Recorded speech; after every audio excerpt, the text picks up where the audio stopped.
Rain pattered softly as I wandered through the forgotten field, moss-cloaked stones jutting from the earth. My flashlight flickered, catching names eroded by time. Then a whisper, my name, slithered through the mist. I froze. A cold hand brushed my shoulder. Spinning, I found only empty space. The ground beneath me shifted, roots writhed, pulling me down, soil filling my mouth. Faces formed in the mud, their eyes hollow, lips moving in silent screams. As the earth claimed me, I realized the stones were not markers but warnings. And now my name would join the chorus of whispers forever. The bathroom light flickered once, twice, then steadied. I stared at my reflection as I brushed my teeth, watching the foam build at the corners of my mouth. That's when I noticed it. My reflection's lips curled a little too wide, teeth gleaming in a grin I wasn't making. My hand froze. The reflection's eyes locked on mine, unblinking, its smile stretching further, splitting the cheeks just a bit too far. I stepped back, heart pounding, but the mirrored me leaned forward, pressing a palm to the glass. I watched, paralyzed, as its hand slid through the surface with a wet, sucking sound, fingers curling onto my side of reality. My knees buckled as it pulled itself out, every movement jerky and wrong, that grin never fading. It stood before me, identical yet impossibly wrong, skin shimmering where it had passed through. I tried to scream, but it pressed a cold, damp finger to my lips and whispered with my own voice, "It's so much brighter here." As I crumpled to the floor, I watched it step over me, leaving a trail of perfect footprints that faded behind it, my own smile still plastered on its face. Have you ever seen a face in the mirror that isn't yours? Late one night, Sarah decided to check her reflection before bed. The bathroom was dark, and the only light came from the flickering bulb above. She brushed her teeth, but just as she turned to rinse, she saw something. A shadow darting behind her. She spun around, but nothing was there. Shrugging it off as exhaustion, she returned to the mirror. That's when she noticed the dull glint in her own eyes wasn't quite right. They seemed deeper, more hollow than usual. Suddenly, a split-second flash revealed a twisted smile creeping across her face. A smile that wasn't hers. Heart racing, she blinked, and the image faded. Instead of panicking, she decided to confront it. "Show yourself!" she demanded into the darkness of the room. The reflection warped, the smile stretching impossibly wide. It whispered her name, low and menacing. The voice echoed through her mind, leaving an unsettling chill. When Sarah turned to run, she tripped on her own feet, landing hard on the tile. The moment she looked back up, she was met with her own reflection staring back. But there was something else. A cold presence hovering just behind her. The smile remained, watching, waiting. Screaming, she stumbled into her bedroom and slammed the door, heart pounding. But as she lay in bed that night, trying to convince herself it was just a nightmare, she caught a glimpse of her reflection in the darkened window. It wasn't just a mirror anymore. It was a doorway, and behind it, she could see the relentless smile still poised to emerge. Nobody believed her the next day when she recounted the tale. They laughed, calling it a story, but every night since then, Sarah double-checks her reflection, hoping to find herself intact. But the face in the mirror watches and waits, ever so patiently for the right moment to return. Have you ever wondered what happens when the sun sets and darkness creeps in? In a small, forgotten town, there's a house that no one dares to approach. It sits at the end of a desolate road, shrouded in whispers and shadow.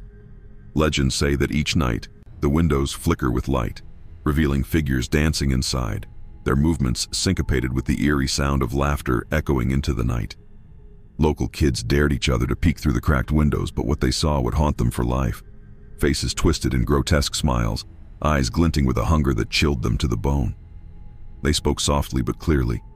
"Come play with us." One brave soul, lured by curiosity, stepped inside and was met with a surreal sight. Walls lined with mirrors, all reflecting not just his terrified face but the laughing figures behind him, closing in slowly. They were not merely shadows, but something darker, siphoning the very essence of fear from his veins. The latch on the door clicked shut, sealing his fate.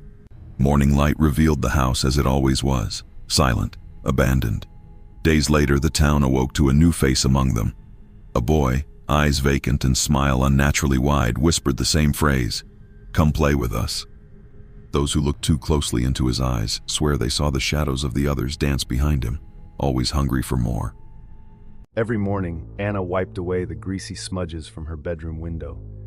5-fingered handprints, always the same size and shape as her own, though she never touched the glass. She laughed it off, blaming condensation or the neighbor's kids, until the prints multiplied. Some nights, she'd wake to a soft tapping, only to find the window fogged, more handprints layered over each other, pressed from the outside. She locked the window, drew the curtains tight, and tried to ignore the icy dread crawling up her spine. One night, unable to sleep, Anna lay rigid in bed, blankets pulled to her chin. The tapping began again, persistent and patient. Heart racing, she flicked on her phone's flashlight and crept to the window. The curtains fluttered as she pulled them aside. There, on the other side of the glass, was a perfect print. Her own hand, palm pressed flat, fingers splayed wide. But her hands were trembling at her sides. She watched in horror as a second handprint formed beside the first, matching her left hand exactly, moving in sync as she raised her own. On the glass, her reflection grinned back, but Anna wasn't smiling. Did you ever hear about the house that swallowed people whole? In a small town, there was an old Victorian mansion, long abandoned with peeling paint and broken windows, where legends whispered of its insatiable hunger. One stormy night, a group of friends decided to explore the place, convinced it was just a story. They pushed open the creaky door, and the air turned cold. As soon as they stepped inside, the door slammed shut behind them. The walls seemed to breathe, exhaling a musty scent, mingled with an eerie silence. Suddenly they heard soft whispers, calling their names. Panic set in, but curiosity dragged them deeper into the darkness. In the dim light, they found a room filled with portraits, faces with hollow eyes staring right through them. One of the friends, feeling drawn to a painting of a woman, reached out. As her fingers brushed against the canvas, the room trembled. The friends watched in horror as the woman's painted smile twisted into a grimace. The lights flickered, and it felt like the house was alive, shifting around them. One by one, they started to disappear into the walls, absorbed by the very structure they dared to explore. Every scream echoed, but the house swallowed them whole, leaving no trace behind but the whispers that grew louder. Days later, when the townsfolk came looking for the group, they found only the mansion standing ominously, unyielding. No signs of a struggle, no evidence of their existence, just that ghastly portrait, forever cursed to hold the souls of the curious. Legends still circulate about that night. Some claim if you pass by the house after dark, you can hear their echoes, their pleas for escape. Others say the house is waiting for its next meal, hungry for anyone bold enough to enter. What if P. Diddy was haunted by his past? In a dimly lit studio in Manhattan, just hours after a high-profile album release, the atmosphere thickened with an uncanny tension. The sound equipment began to malfunction, static crackling ominously as the lights flickered. Alone, Diddy felt an overwhelming chill creep up his spine. He dismissed it, laughing off the shadows looming in the corners. Then he heard it. A whispered name, slithering through the air like a serpent. Khalid. The name echoed hauntingly, a reminder of a darker time, a friend lost to the streets. Diddy's heart raced. He turned, scanning the room, but found only the shifting shadows, as indistinct and chilling as his memories. The music suddenly stopped, leaving an eerie silence that gripped him. A faint figure appeared at the edge of the room. It wasn't clear at first, just a hazy silhouette cloaked in darkness. But as it stepped into the dim light, Diddy recognized the outline of a man he once knew, a ghost from a past he tried to forget. The figure's eyes burned with an angry light, sadness etched on his face. "You abandoned us," he whispered, the air growing colder. Diddy backed away, his breath quickening, heart pounding in his ears. The room felt alive, swirling with energy as the walls closed in. Shadows danced mockingly around him, every beat of music now twisted and distorted, mocking his success. Panic surged within him as he stumbled toward the exit, but the door was suddenly locked tight, chains rattling ominously. "Your fame won't save you," the figure hissed, angry shadows wrapping around Diddy like a sinister embrace. The echoes of laughter faded into a haunting cacophony, drowning out his pleas.